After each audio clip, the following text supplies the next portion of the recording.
Disney films like Treasure Island and Pirates of the Caribbean have given us a good picture of who pirates were and how they lived their lives. But there's still so much we don't know about these rebellious seafarers. In this video, we'll try to bridge the gap by uncovering 15 crazy pirate traditions no one knows about. But given their decades of marauding across the Indian and Atlantic Oceans, we'll barely scratch the surface.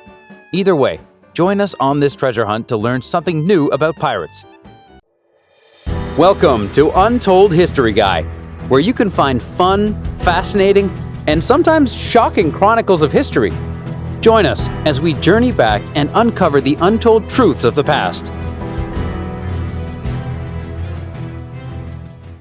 Number 1. They relied on advanced optical technology during battle, aka eye patches.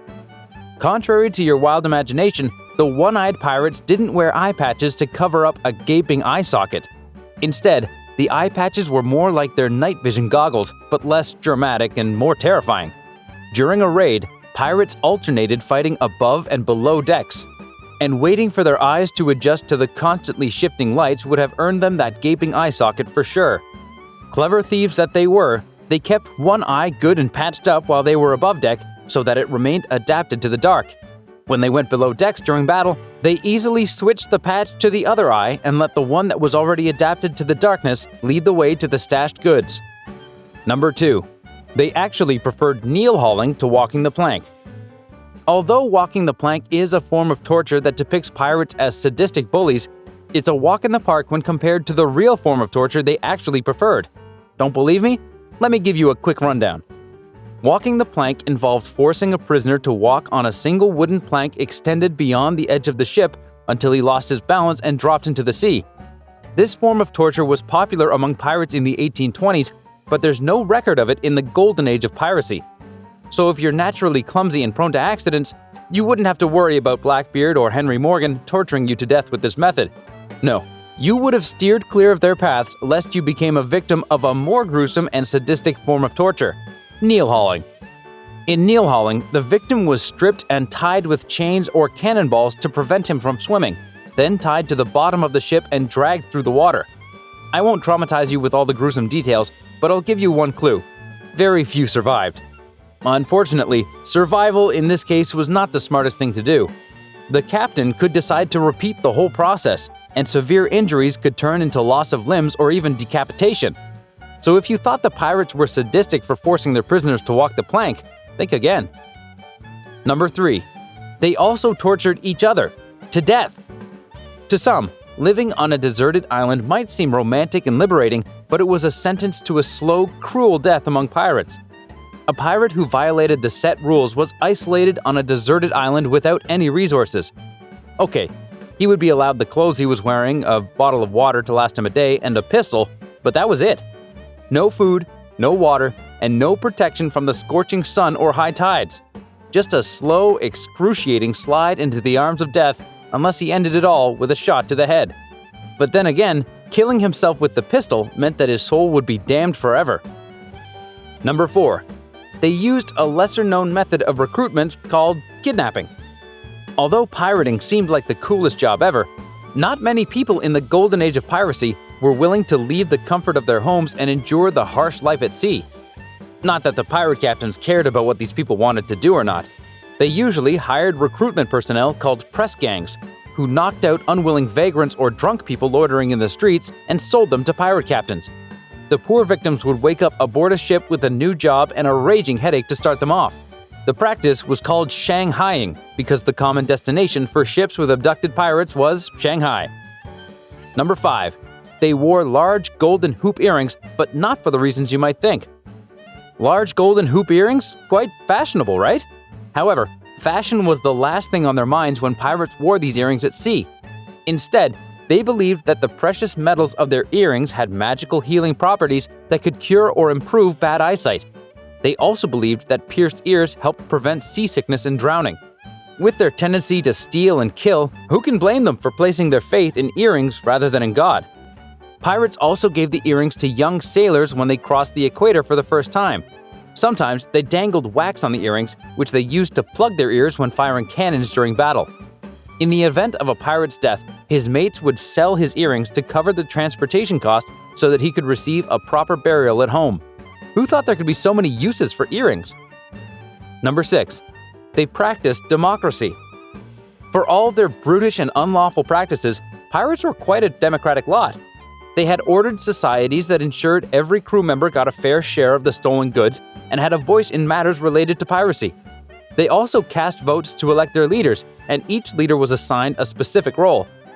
Whereas other merchant sailors endured lousy rations, a lack of pay, and spoiled foods, pirates boasted a career of fairness and democracy. Number 7. They followed a strict pirate code.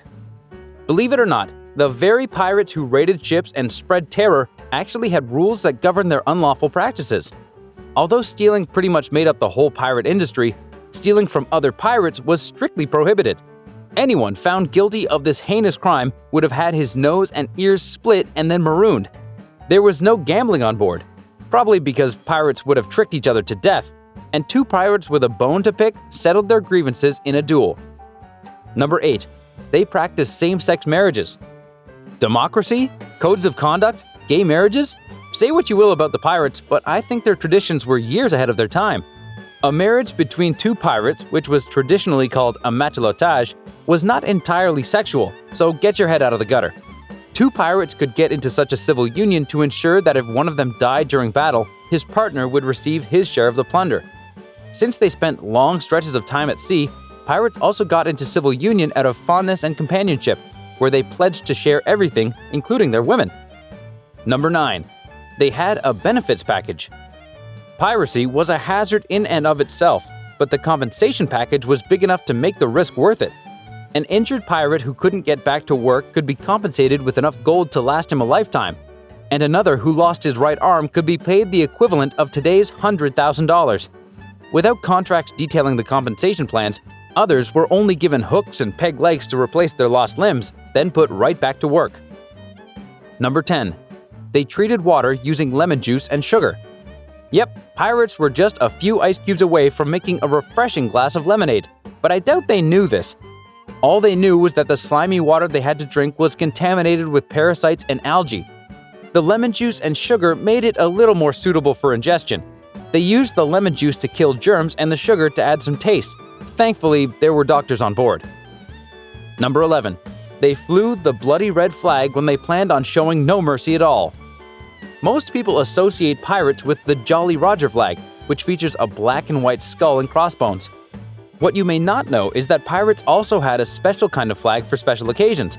It's called the Bloody Red Flag, and the crew that saw it approaching their ship were better off jumping overboard and taking their chances with the sharks than waiting for a worse fate at the hands of the pirates. Number 12. They took their superstitions very seriously. Pirates might not have believed in moral codes or principles, but they deserve an award for their staunch belief in their superstitions. They religiously wore a feather of a wren that had been slaughtered on New Year's Day in their hats because they believed it would protect them from a shipwreck for a whole year. They never boarded the ship with their left foot first or looked back towards the shore once they had embarked on a journey, as that would have brought them bad luck. Number 13. They dunked those who crossed the equator for the first time into the sea. If you think that wearing an eye patch and large golden hoop earrings would have automatically made you a pirate, it's a good thing you live in the 21st century. A pirate's worth as a seafarer was tested before Neptune, the Roman god of the sea, during the ceremony of crossing the line. All the sailors who had crossed the equator for the first time were dunked into the sea up to 12 times, and their ability to swim back on board showed that Neptune deemed them worthy of joining the more experienced pirates. Those who didn't trust Neptune or their swimming abilities chose to pay a hefty fine instead. Number 14. They sometimes used deception and trickery to avoid damage to their ships. Sure, pirates loved inflicting pain and damage on others, but that didn't mean they wanted their targets to treat them the same way. Their ships were old and poorly equipped, and they ran the risk of ending up at the bottom of the sea with no bounty if they chose to engage their enemies in battle. So they tricked their enemies with fake flags or distress calls, then ambushed and terrified them into surrendering their goods. Number 15. They brought performers on their voyages. When they weren't stealing and wreaking havoc on the target's ships, pirates were entertained by bands that performed theater or played shanties for them. These performers were allowed rest only on the Sabbath day, and it served them well to give the performances of their lives. So, what do you think about these pirate traditions? Which one blew your mind away? Let us know in the comments below and check out our other videos for more of the same exciting content.